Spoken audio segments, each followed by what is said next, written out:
And good morning, ladies and gentlemen. Thanks for joining us today. This is Tuesday, September the 8th, 2020. And welcome to the agenda setting work session for the Board of County Commissioners. If you'd like to join in and listen via conference call, the phone number is 360-252-9020, and the pin is 1234. I'm John Hutchings, the chair of the board. Vice Chair Commissioner Mincer is excused, and we have Commissioner Gary Edwards in the room. We also have County Manager Ramiro Chavez. I would imagine we have Amy Davis, the clerk of the board. That is correct, sir. I'm sorry? Yes, sir. Okay. And we also have Brian Dominique, our PIO, because I heard him. And Ramiro, will you introduce many of the others? Yeah, who I see on the screen is Sandy Ecker, Thomasina Cooper, Matt Anselman, Kelly Murno, Shel Slatter, Dr. Abdimalik, Mark Muffet, Dennis Osorio, Tom Wester, Craig Sisson, and Lucy Mills. Wow, all-star cast. Thank you all for joining us this morning. And we're going to begin with the COVID update. And we'll turn to Public Health and Social Services Director, Shelley Slaughter. There you go. Good morning, Commissioners. Good morning. In Washington State, as of the latest available data from yesterday, there have been 77,545 confirmed cases of COVID-19, 1,953 deaths. Here in Thurston County, we have had 1,055 confirmed cases, with 50 of those occurring in the last week. There have been 15 deaths, unfortunately, of Thurston County residents, none in the last week. 75 have been hospitalized throughout the course of their illness since this pandemic began. We've had one Thurston County resident hospitalized this last week. 856 have been released from public health isolation and quarantine. There have been 9 total outbreaks that we have investigated since the pandemic began in March. Currently investigating 1 in a correctional facility, 0 in skilled nursing facilities, 2 in assisted living facilities, and 3 in adult family homes. In terms of testing, to date, Thurston County residents have received 37,028 tests for COVID-19. In this last week, 2.5% have been positive. Our target is less than 2%, so that is a good sign. Our hospital capacity is very full as always, but currently reporting sufficient beds for both COVID and non-COVID patients and sufficient PPE supplies. And with that, I will pass it to Dr. Abdimalik for any additional information and happy to answer your questions. Thank you. Good morning, Commissioners. Good morning. So over the last few weeks, we've seen our transmission rates trend downward. Our current transmission rate is 45.5 cases per 100,000 over the last 2 weeks, which is an improvement from what we were seeing at the end of July and the beginning of August. This is because our Thurston County residents are using social distancing, wearing their masks, avoiding large gatherings up until this weekend. We're still watching our data very carefully to see if the celebrations from this weekend cause our transmission rates within the county to rise. So we're watching that very closely. There has been a change in trends in how people are getting COVID-19 within our county. When I looked at our last 100 cases, roughly 50% of folks know somebody who had COVID-19, so they can name somebody that we also have in our list that's had the virus. People are getting exposed more commonly at home and at work, and as a result of gatherings with friends and family. In our most recent set of cases, travel has played a much less of a role than it had earlier in the summer. And with that, I'm happy to answer any of your questions. Doctor, will you start with, I didn't want to throw you off because you were on a roll. Start with an introduction with your title, please. I'm Dr. Davian Abdullah, Health Officer for Thurston County. Thank you, ma'am. Gary, any questions?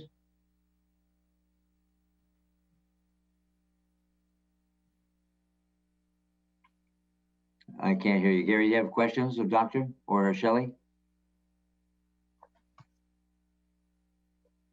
I'm not hearing anything from the boardroom, Romero. You're not muted, but I don't hear any sound. Can you hear me? Yeah, there you go. Yeah. Can you hear Commissioner Edwards? How about now? Can you hear me? Yes. Yeah, okay. Oh. All right. Okay.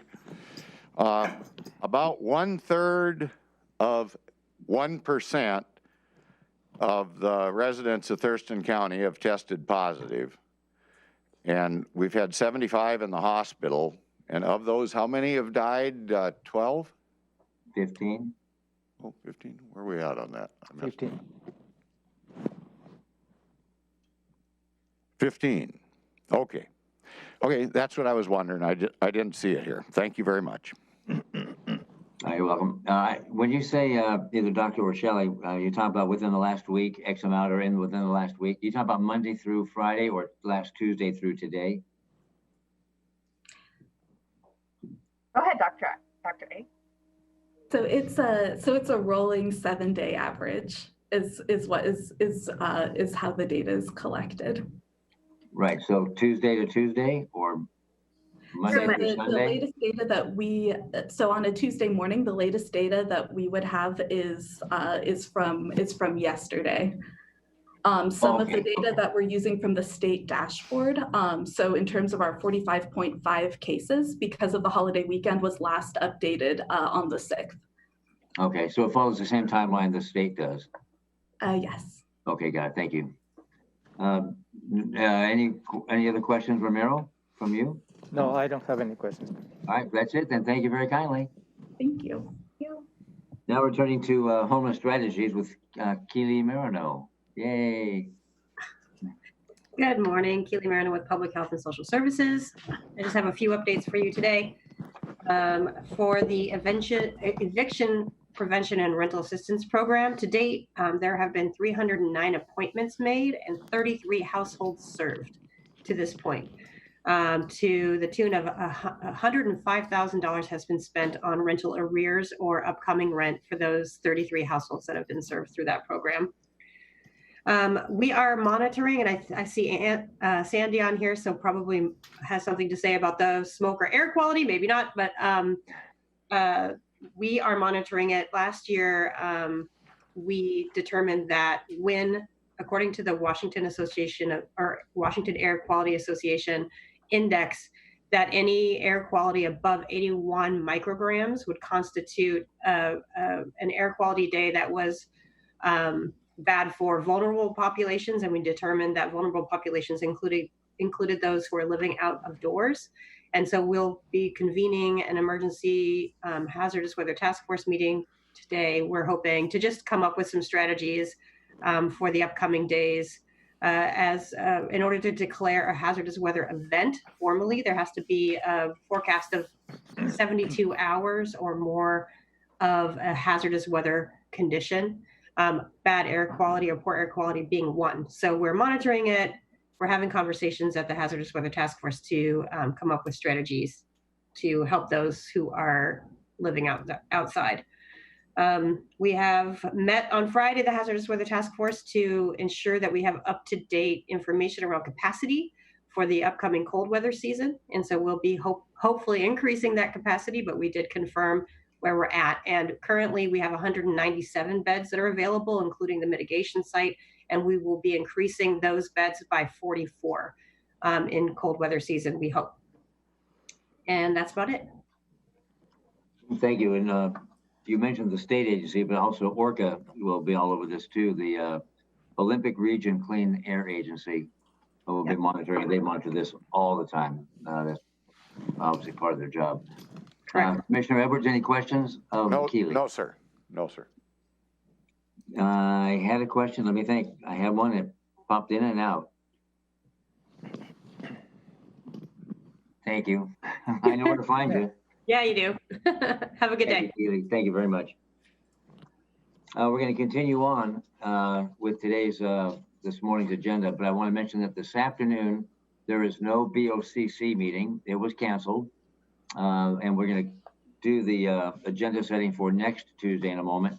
But first, we have a public hearing this afternoon at 3 o'clock on the application of Olympic Pipeline Company. Do you want to talk about that briefly, Ramiro? Yes, sir.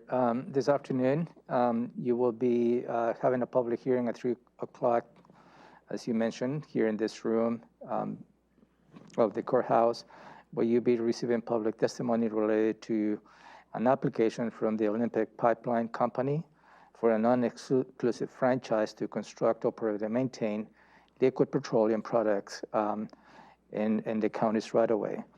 So you may know the Olympic Pipeline is a large utility.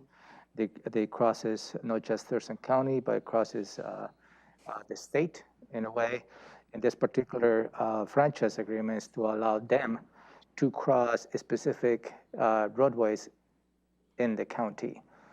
And the franchise agreement only applies to within the county's right-of-way where the pipeline crosses those roadways. Later today, when you review the agenda of September 15, there is another item related to this particular action. And again, that will be predicated on what action the board may or may not take this afternoon. For your consideration this afternoon, it has two motions. One is to close the public hearing, and the other one is to accept the application from Olympic Pipeline, and that is an option for the board, depending on the public testimony that you might receive this afternoon.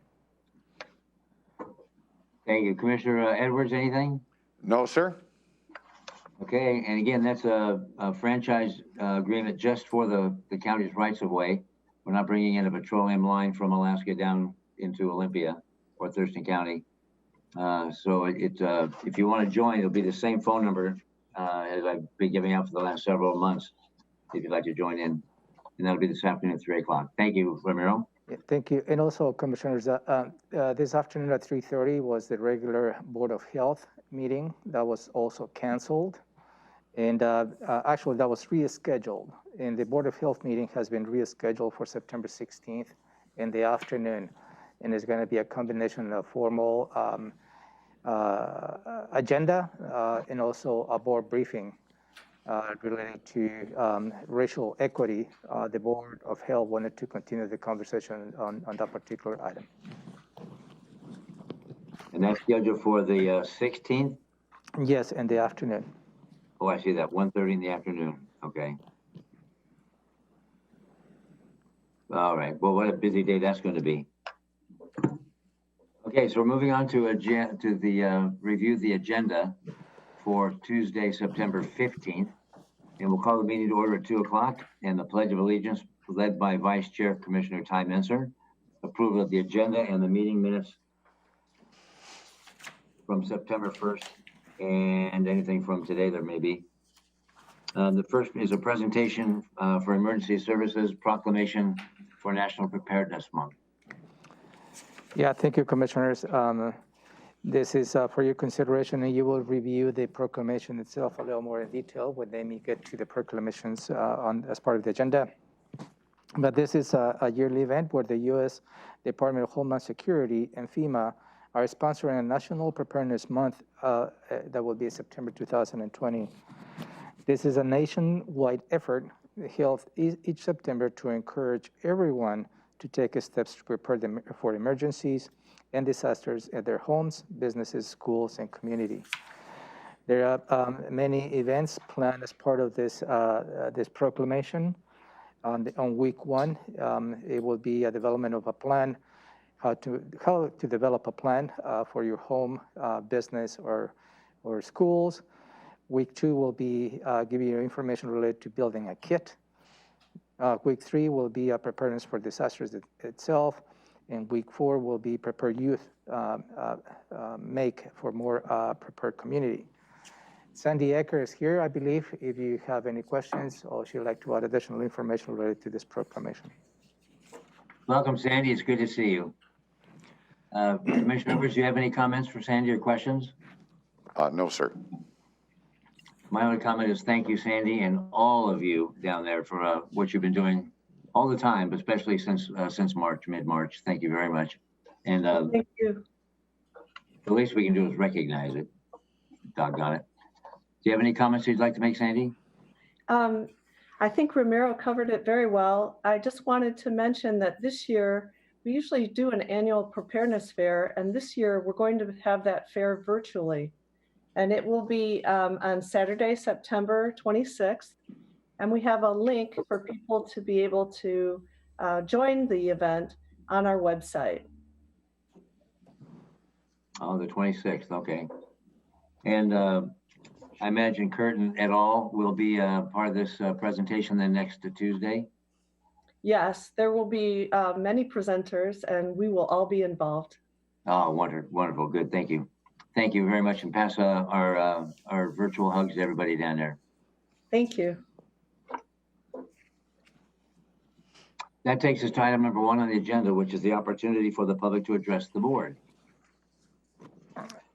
At this point, I don't have any particular intel as to what type of testimony you might receive, but certainly Okay. you will. Commissioner Edwards, do you have any intel? No, I don't, sir. Okay. Number 2 is county manager following up on citizen issues. Yeah, I will follow up on any particular issues. At this point, I don't have anything to highlight. However, on that agenda, I do have for your consideration a resolution to recognize our public health and social services officials and staff. I briefly walked you through that resolution last week, and I believe the board wanted to go ahead and take a formal action on this resolution.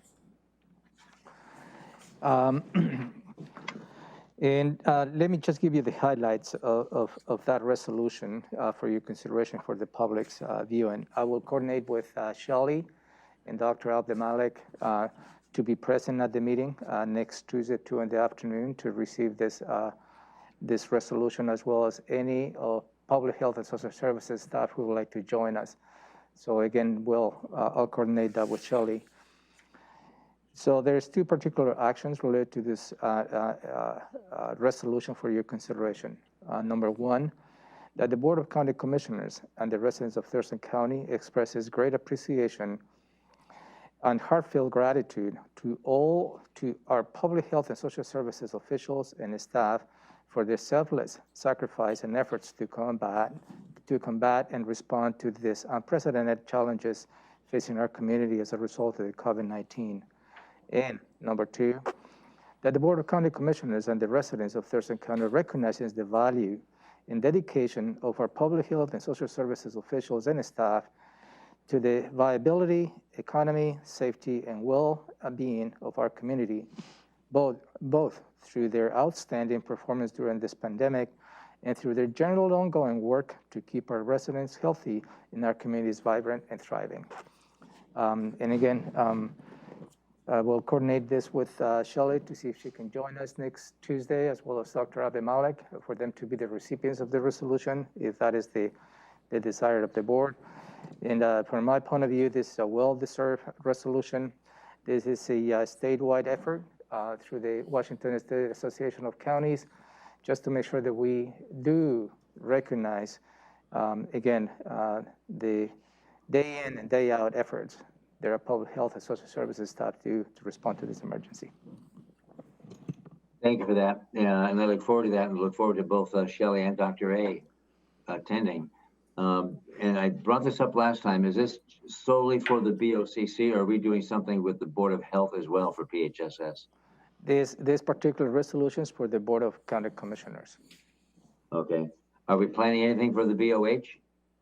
Any idea? At this point, no, but certainly we can work on that if that is the desire of the board. Okay, we'll talk with the chair then, see what his druthers are. All right, thank you. That's 2A on the agenda. Now we're moving on to 3C. This is the consent items, A through F. And the first one, 3A, is the Sheriff's Office lease extension with West Thurston Regional Fire Authority. Yeah, thank you, Commissioners. The Sheriff's Office currently leases at 120 square foot of office space located on the West Thurston Regional Fire Authority, located at 18720 Sergeant Road Southeast in Rochester. And this particular office helps support in a more efficient, responsive patrol operations in South County. The Sheriff's Office has been occupied this particular office space for the last few years. This particular item is to renew the lease of this space for about $200 a month, a total of $2,400 annually, which includes all utilities. And again, this is covered in the budget, and this is a renewal of the existing lease of the space the Sheriff's Office uses on the West Thurston Regional Fire Authority building. Commissioner Edwards, any questions or comments? Oh, just a comment, this is a good deal because it's not much outlay, and it does help the first responders stay together as far as communicating on a regular basis. So, no, I think it's a good deal. Got it, okay. 3B, Community Planning, Economic Development, the reappointment to the Ag Advisory Committee. Yeah, this is an item depending on the review of the application for reappointment of Mr. Robert McIntosh to the Agricultural Advisory Committee, and the term will be from October 1st, 2020 through October 1st, 2022. And again, this is an item based on the conversation that you will have later on the agenda today when Amy will walk you through the application and also give you time to review the application of Mr. McIntosh. Again, this is a reappointment. And yeah. And we talked about this last week, and it was unanimous board, I believe, that gave a thumbs up direction regarding this. Is that correct? I don't believe you have reviewed this item, but maybe. Oh. Okay. Well, we'll get to it then. All right, any questions on that, Gary? No, sir. Okay. 3C is District Court Resolution establishing a position. For your consideration, District Court is requesting to establish one full-time equivalent position, and this has an end date of December 31st, 2021. The position is a Mental Health and Veterans Court Case Coordinator. The reason for this request is the county staff who is currently serving on this position has been on their military duty, has been deployed, and it is not, this staff member is not expected to return out of the Army duty until December 2021. So this particular position is intended to backfill the gaps as a result of the absence of the county employee. This position usually has a caseload of 30 defendants.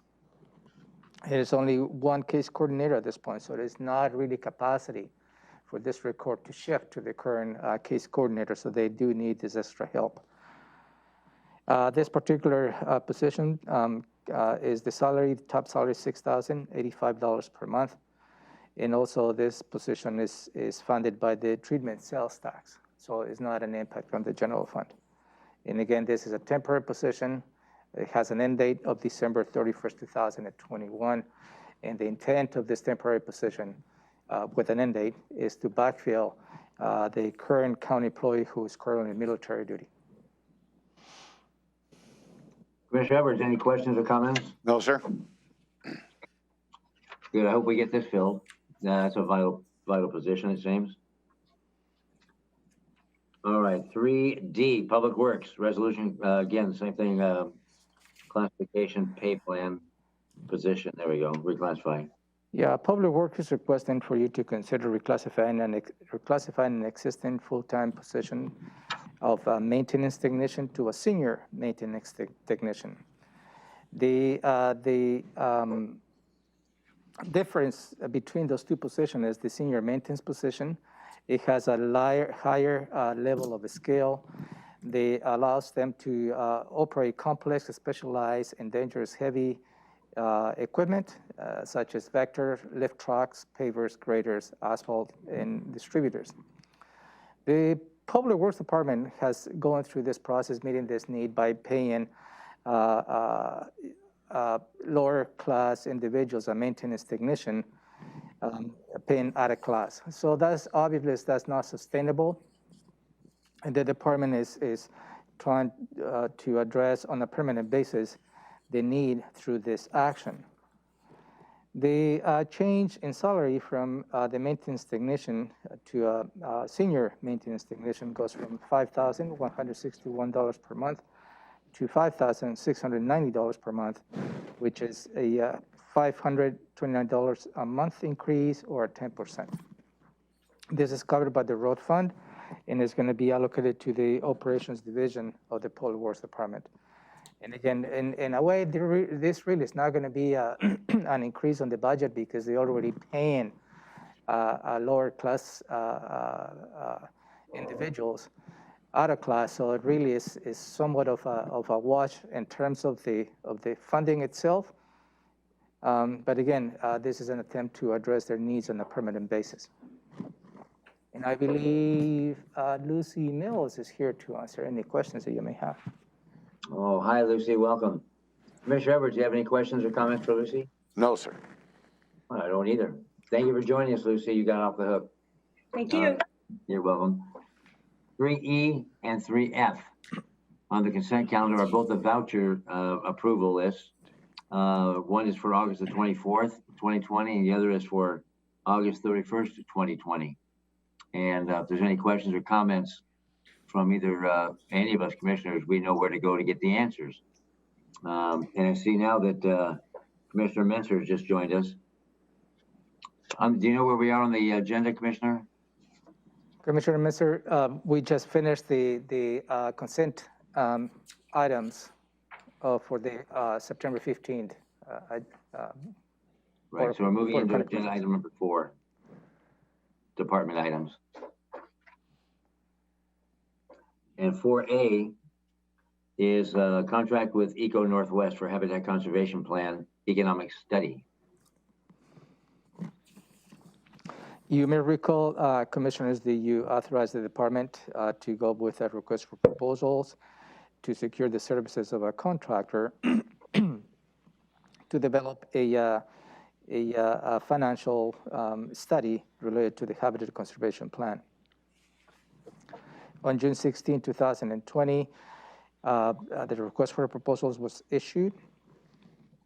They were advertised, that request for proposals in the Olympian in a couple of dates, June 19th, as well as July 31st of 2020. The result of that request for proposals, the department received 3 applications to complete the study. The result of the review resulted on suggesting awarding the contract to the EcoNorthwest to provide the services of the economic study to support the Habitat Conservation Plan. This particular contract is $74,988. And again, as you may recall, this is funded by the Phase 4, Section 6 grant that we received from the federal government through the state government.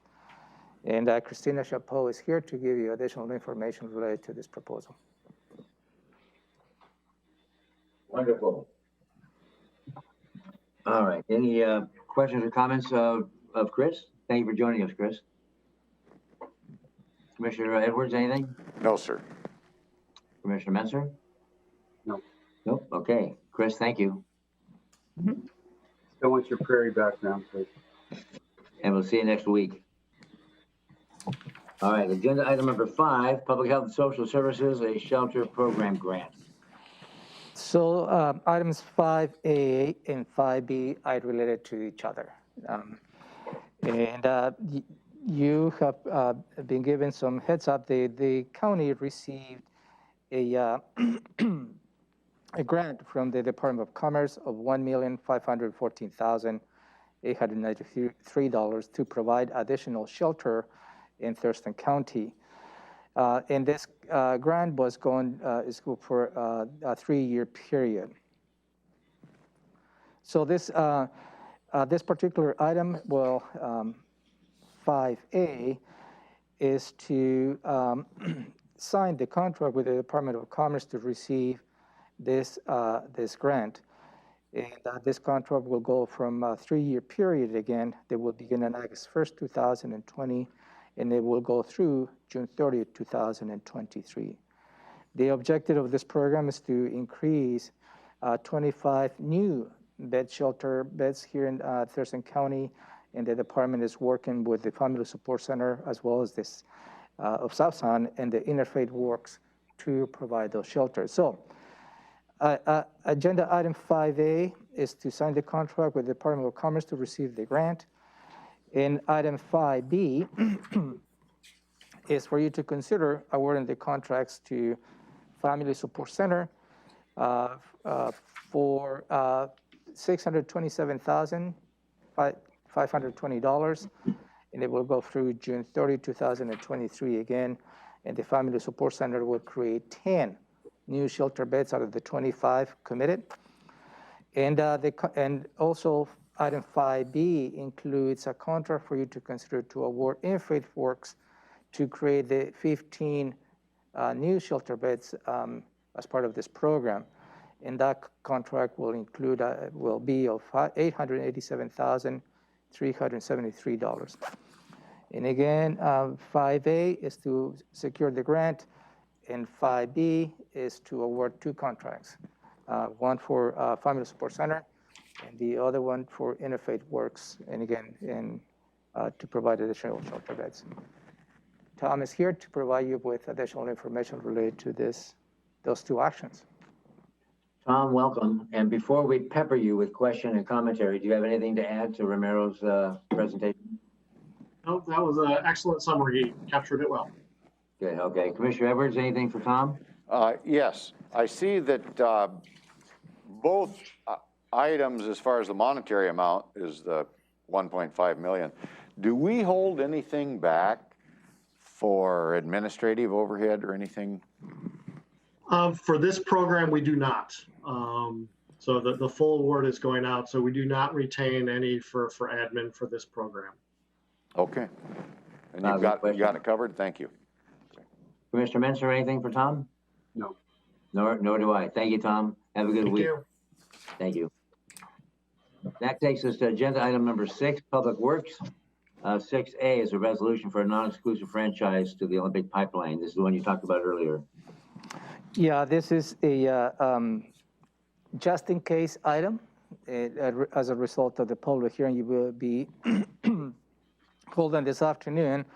And again, if the board takes an action to approve the application for the Olympic Pipeline for a non-exclusive franchise, then this item is here for you to consider approving the actual franchise to the Olympic Pipeline Company.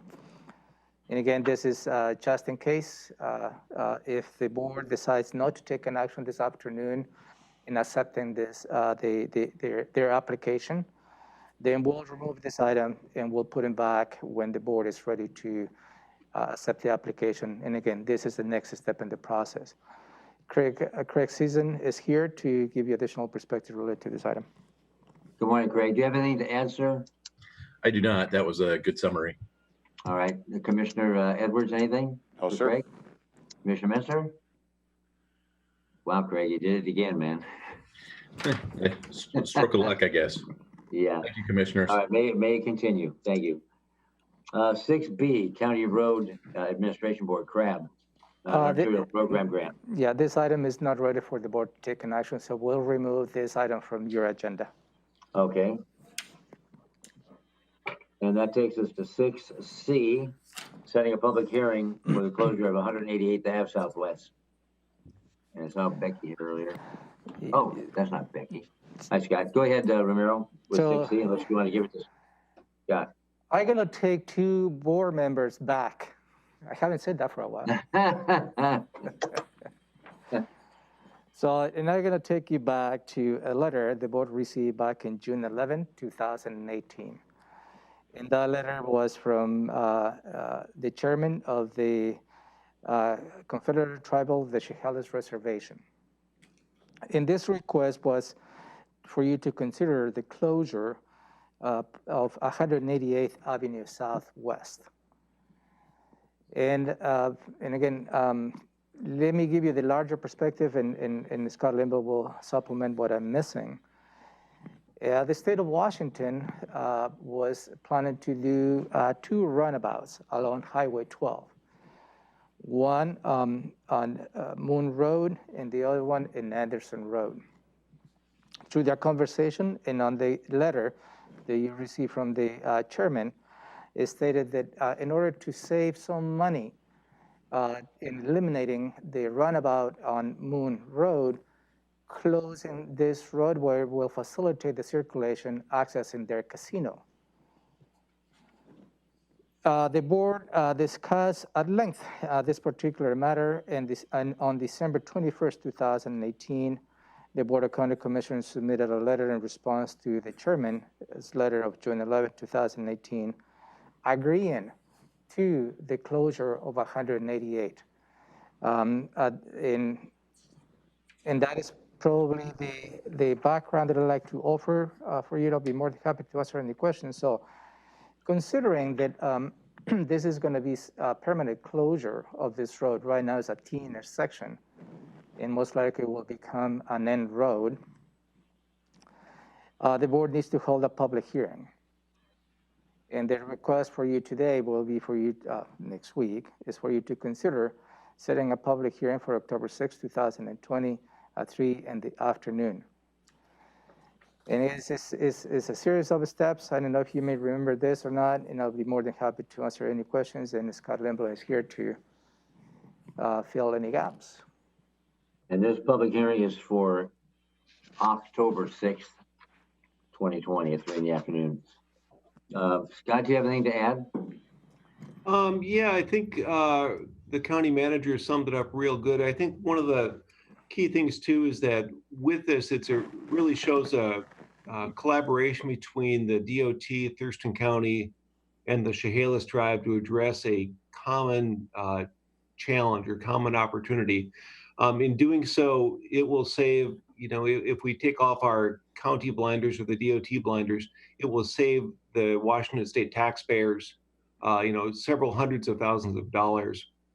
And it will, it's somewhat of a unique thing too, because when the outreach was done a few years back, there was resounding community support for this closure because people were very concerned that if the 2 roundabouts went in, and particularly the roundabout at Moon Road and US 12, that travelers to the casino would simply just avoid that Moon and US 12 roundabout and take county roads to access the casino. So the concern was that there would be a lot more traffic, a lot more speeding traffic in a very rural area.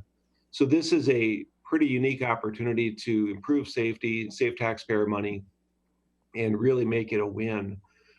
In the end, what will happen is there will be a locking gate at 188th, so the road will remain, and the locking gate will be accessed or unopened during emergencies if roads in the area flood. So emergency access will always be provided, but the gate will be shut to traffic unless there is a local emergency. Thank you. And you point out some excellent, as did Romero, excellent attributes and benefits to the county and to the taxpayers in the state and to the tribal partners. Is there any real negative or downside to this? And we'll hear that at the public hearing, I would imagine, if there is any, but are you aware of any negative or detriment? There may be concern, and not that I've heard it, but people could be concerned that a long-established path toward the casino is no longer available to them for commuting or to get to the casino or to the reservation. But really, that going forward with this path is aligned with what the tribe had always established and what really the county had always established to make Anderson Road the main access to the casino. So changing habits, changing patterns. Sometimes people are not receptive to change, but the local community, the DOT, the county, and the tribe are all fully in support of this effort. And this was proffered by the tribal partners, isn't it, by Chehalis? Yeah, they certainly had their support, and the chair at the time, the chair of the tribe, did send the letter to the commissioners, as the county manager mentioned a few years back. So Yeah, this is definitely an effort supported by the tribe. got it. Commissioner Mensah, anything regarding this topic for Scott? Nope. Commissioner Edwards? Yes, sir. I have a question about, this is going to be at the end of Moon Road, right? And who is going to be paying for, I don't know, the gate, the lock, the turnaround area, cul-de-sac, maybe Yeah, on both ends there? Great question. The design and construction of this will be paid for by the DOT. So, and the gate itself will be on the west end, excuse me, the east end of 188th, just west of Moon Road. So the hammerhead itself will go where Moon Road intersects 188th. And did you have one other question that I perhaps missed? Well, no, I just wanted to cover, so the state does not have to build a roundabout, which is gonna save them, I don't know, $1 million, but they are gonna have to put a little, I don't know, gravel turnaround, or I don't know what it's gonna be, but Yeah. so the local folks, when they come up against this. Yeah, so the DOT will be saving about $1.2 million, and the cost to do the design and the construction of a hammerhead turnaround will be about $430,000, of which the DOT will be fully funding. So upon receiving approval to close 188th, the public works staff will work with the DOT to execute an agreement which will formally fund the design and construction. But at this point, that is their plan, to fund the design and construction of this hammerhead. Okay, thank you. All right, that's it. All right, thank you, Scott, and Great, thank you, Matt.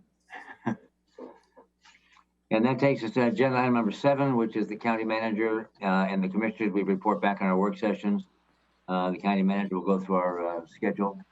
And next Tuesday, the 15th of September, is another public hearing at 3 in the afternoon. 2 of them, one for IT security performance audit. That's the first public hearing. Do you want to talk about that one, Romero? Yeah, you had a conversation related to this particular item when you were setting the public hearing. And our IT department reached out to the state auditor's office to go through a performance audit to give us a perspective as to how our security, IT security, is in the county. Through that process, we identify some areas that we can improve, certainly, and also we identify some areas that we have been doing very well. The result of this is obviously the issuance of our report. And the requirement is at this point, since it did not cost anything to the county to go through this performance audit, is for you to, have the public to give the public the opportunity, to provide you with the perspective as a result of this, this report. You know, you did have some concerns related to what we have in this public hearing on a IT security report.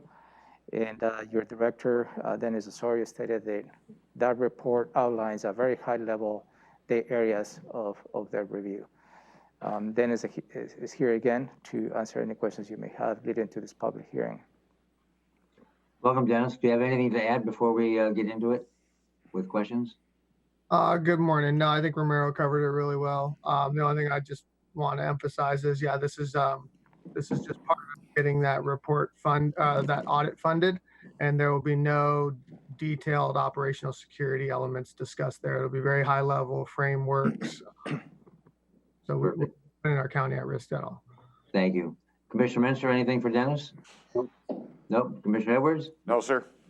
Nor do I. Thank you, Dennis, very much. Thank you.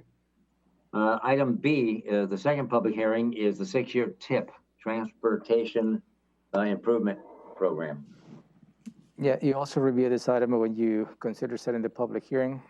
And this is a yearly event, which is statute mandated that every year the board approves a revised transportation improvement program. In this case, it's for the calendar year 2021-2026. And this particular program needs to be approved, most likely will be approved via resolution at the time the board considers approving the next year's annual budget for 2021. Under state law, the county engineer is the individual who oversees, manages, and implements the transportation improvement program. So Scott Lindblom is our county engineer. He will walk you through with additional details and answer any questions that you may have. Anything further, Scott? The county manager summed it up fairly well, and we covered it briefly last week, but this is the annual update to our 6-year transportation improvement program. And I think it's important to outline that this plan really highlights or outlines the county's transportation plans and programs for the next 6 years. So it includes, the TIP document itself includes a summary of all the legal and regulatory framework that guides the program. It looks at our revenues, expenditures. It looks at our annual road program, which is essentially the first year of the TIP. It includes our 20-year capacity projects list through which our traffic impact fees are based. And it also includes our annual bridge report. The draft TIP was presented to you in a briefing on July 29th. And we will be making this draft TIP available to the community for their input, neighboring jurisdictions, Chamber of Commerce, et cetera. And I would be happy to answer any other questions you may have. Commissioner Edwards, any questions regarding this? No, sir. Commissioner Menser? Nor do I. We'll see at the public hearing, Scott. Thank you. All right, thank you. And that concludes the agenda for next week, the 15th of September. Now we're moving on to proclamations and awards.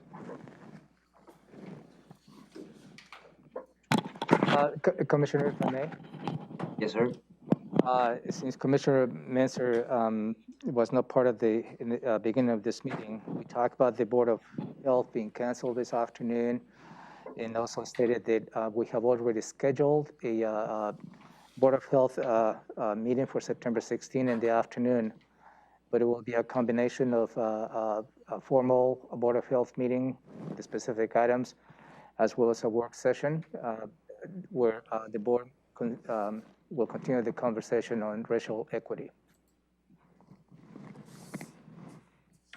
Right, and so since you brought that up, next week, Ty, is during our Board of Health, during our BoCC, is a proclamation. Not a proclamation. Yeah, it's a proclamation, National Preparedness Month, but we're also planning something for the, where is that? The health, public health.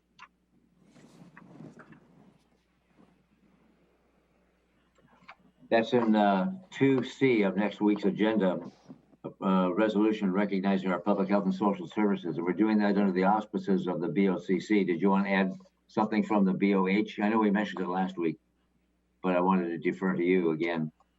If you wanted to add a resolution recognizing public health, the Board of Health agenda or not, since we're doing it under the BoCC.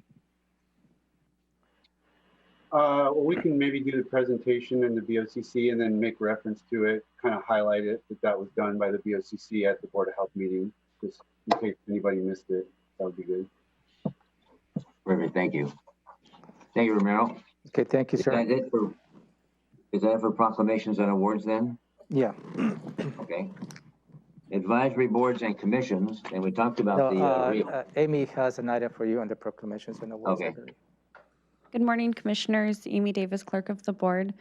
This morning we have one proclamation and one boards and commissions application for review. Sandy and Romero covered the proclamation for National Preparedness Month earlier. We will do some finalizing and route it for review before the 15th. So you will have a chance to review that. We have one application for the Agriculture Advisory Committee from Robert McIntosh. This is for reappointment of a farmer position for the term of October 1, 2020 to October 1, 2022. And the application is attached for your review. And we can move forward or address questions as well next week. Okay. Commissioner Edwards, any questions regarding this? No, sir. Commissioner Mensah? Nope, I'll take a look. Haven't seen it yet. Okay. Good, thank you. Thank you, Amy.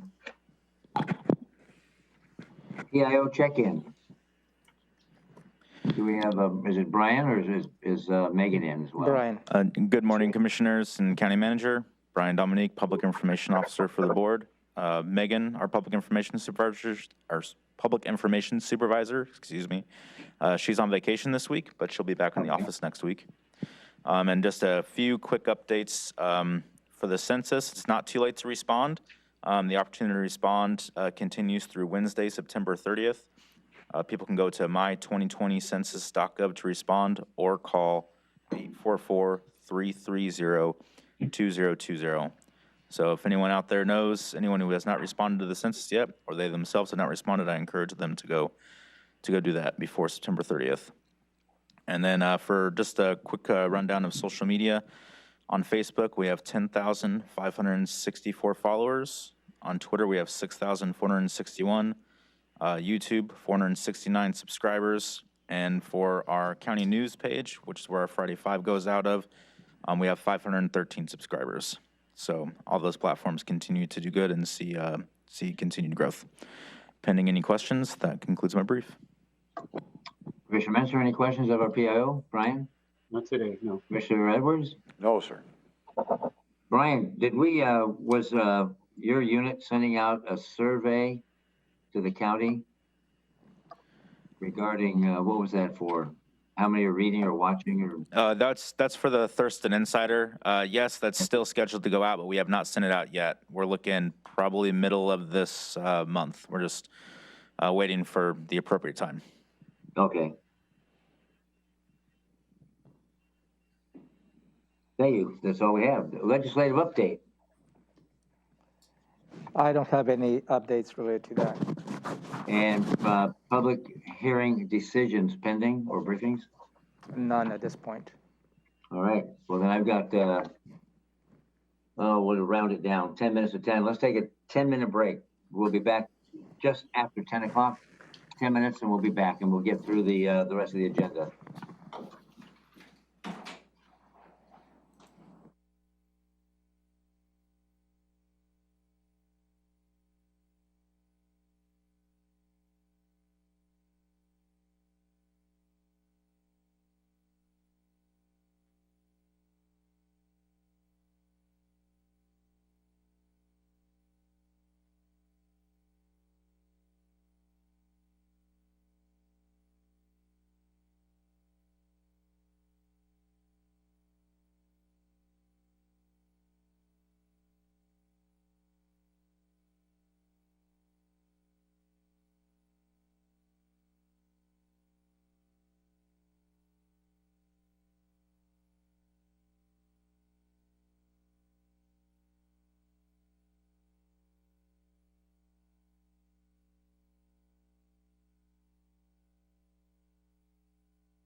to the agenda setting and work session for September the 8th, 2020. And we're continuing on with our agenda. We're at commissioner items, and the first one is isolation and quarantine contracts. Yeah, thank you, Commissioners. This item, as you know, Public Health Social Services, as a result of responding to this pandemic, we are required to provide isolation and quarantine capacity for those individuals, unsheltered individuals, as well as those individuals who cannot self-quarantine or isolate at their home. We have been operating an isolation and quarantine contract with a local hotel. Unfortunately, that hotel is not meeting the expected, what we expect related to the isolation and quarantine for so many different reasons. So we're in the process of renegotiating a new contract with a new local hotel. Unfortunately, I will not be able to reveal what that is, the name of the outfit, until we can get to the details of the contract for a new isolation and quarantine facility. In the past, you have authorized the county manager, delegate that authority to award those contracts, as well as signing the supplemental activities related to isolation and quarantine. And I will ask for you to consider doing the same thing on this new contract when we get into the new isolation and quarantine contract with the new local hotel. We have been running a rate of just about $90,000 per month related to the isolation and quarantine, because we need to set aside a specific number of rooms on those hotels just to make sure that we are prepared to meet the demands of a potential surge, and also meet the demands of those individuals who may not be able to isolate or quarantine at home. And again, those individuals, they may be unsheltered. These contracts are covered by the CARES money, as well as public health social services have been allocated federal money to address this. This is not really at this point an impact to the general fund. But however, you know the deadlines of the CARES money at this point.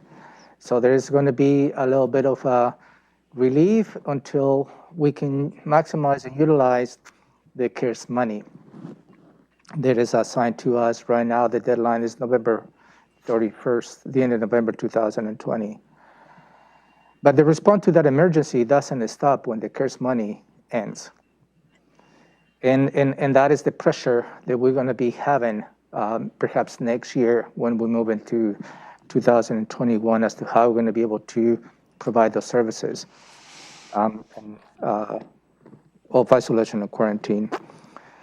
We have been assigning those contracts on a monthly basis and renewing those contracts on a monthly basis. That will give us the ability to pull back any time that we may need to do so. So, and again, I will ask you to consider, again, delegating that authority to the county manager to sign those contracts, because sometimes those contracts, and again, I cannot reveal the name of the hotel just to make sure that I have the privacy request in place, and also will expedite signing those contracts as opposed to having a formal action taken by the Board of County Commissioners. And I think the right team is here: Shelley Slaughter, Mark Moffett, Tom Webster. They can probably give you additional perspective related to this item. Commissioner Edwards, any questions or comments regarding this topic? No, sir. And Commissioner Menser? Welcome back, Shelley. Good to see you. I don't have questions about the current situation and what we're trying to accomplish. I guess and Ramiro, I think you're just giving us a heads up with respect to post-November. And you're not asking us for direction or decision at this point about that. I mean, I definitely want to find creative ways to deal with that. as I know you do. So I guess I'm okay. I'm squared away, I think, with what you laid out. Yeah, and related to that, Commissioner, if I may, and I probably let Shelley give you additional perspective. This is going to be a topic of discussion on your planning session this coming Friday. And some of the proposals the staff is going to come back to you is how we can probably address the long-term isolation and quarantine requirements and perhaps maximizing the CARES money that we have in place. And so that's going to be a robust conversation. And just to let you know, that conversation will occur in an executive session. And again, I unfortunately will not be able to give you additional details at this point. But that conversation, a more robust conversation that you're looking for, Commissioner Messenger, will occur this coming Friday.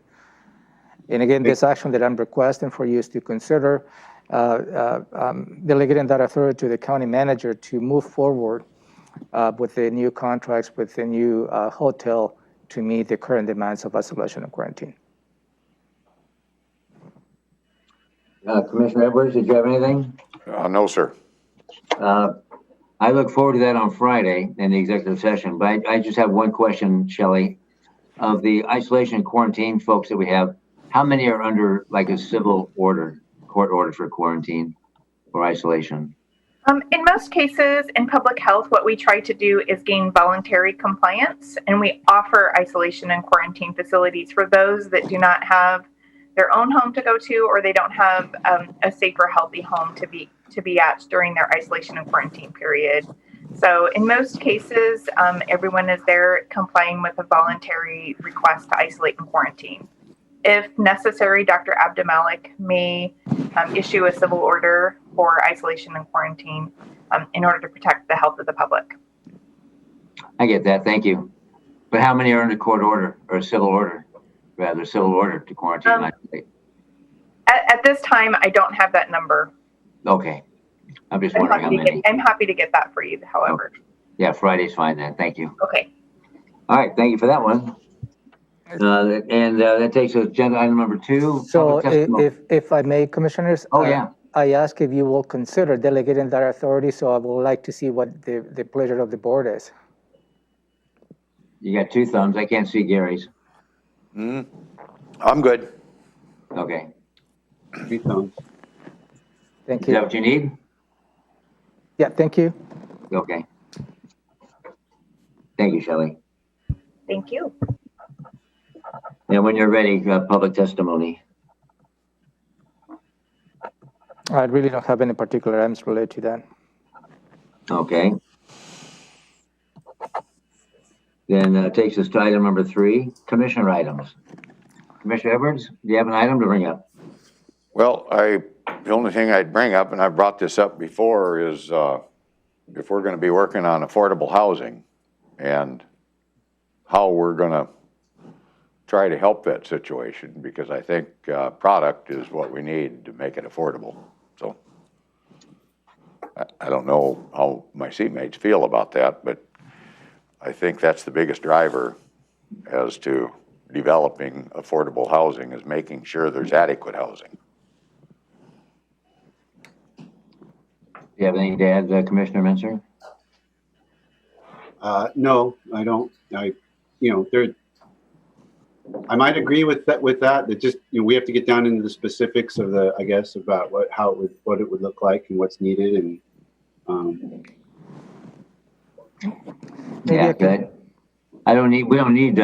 We do need an inventory. There's unquestionable that we need inventory, but to get people that are unhoused now off the street and into tiny homes or some type of a managed facility is a priority as well. But that's a major all-day conversation or a months-long conversation to have that we've been having for quite some time, and just seem to be moving at a snail's pace. Go ahead, Ramiro. Maybe related to that, you may recall, the board may recall that you asked staff to reach out to the industry, and you received a letter from the Chambers of Commerce as well as support from the Master Builders Association. They provided with 3 key items. We're in the process of addressing those 3 key requests. One of them was the deferral of impact fees. And you had a couple conversations related to the deferral of impact fees, and the staff, based on the board's direction, is going to bring back to you for consideration how a deferral of traffic impact fees, the impact fees, the county can take an action for you to consider deferring those to a later date. So staff, I know that it's related to this, what Commissioner Edwards stated, but staff is working on that proposal based on the board's direction as stated. I mean, Okay. one of the things that I think is important from my perspective on that topic is what the board did to try to prioritize the joint planning, because I think that from what I heard before I became a commissioner is that the joint plans being so out of date was causing delays in permitting for the urban growth areas, and especially in Lacey where it's growing and there's a large urban growth area. And so that's why I voted to put those joint plans really high on our priority list for the docketing process, and hopefully we can get those things done. I think that'll make a huge positive for what Commissioner Edwards is trying to accomplish. And thank you for bringing that up, Gary, because it's a priority. How Obviously. Go about ahead. just one follow-up in the mix there is, if we ever get this auxiliary dwelling unit done so that individuals can have an auxiliary dwelling unit on their property, that's going to go a long ways towards solving this problem. I don't know where we're at on that right now, but I thought we were moving forward on it.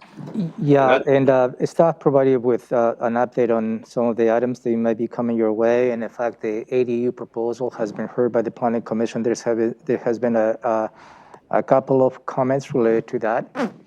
And I believe the Planning Commission is in the process of issuing a recommendation for the board to move ahead with this proposal. So it's coming your way. Okay, thank you. That was my understanding. Thank you. Commissioner Minster, do you have any commissioner items? I don't. I've been distracted with several other things here in the last few days. Yeah, and nor do I at this point. Look at my notes. No, I have nothing at this point. So that takes us to agenda item number 4, which is a closed door session.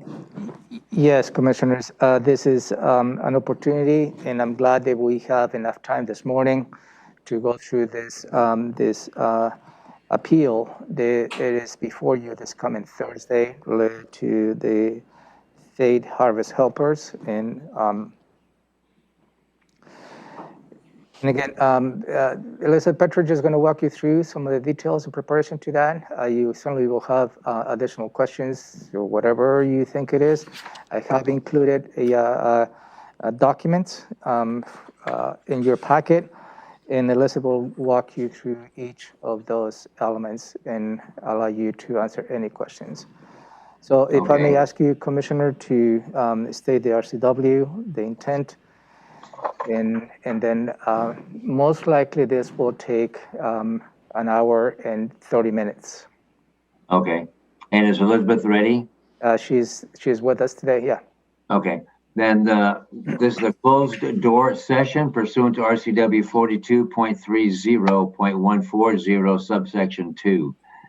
That portion of a meeting of a quasi-judicial body which relates to a quasi-judicial matter between named parties as distinguished from a matter having general effect on the public or on a class or group, the Faith Harvest Helpers, and a board decision may follow. This is expected to last 90 minutes, an hour and a half. And most likely you will not come back to this meeting. So for the viewing public, that will be it. So we're going to be closing, stopping the live stream. And I will ask Shelley also to lead the Zoom meeting so we can get into an executive session. And we do not have conference call. Is that shut down now?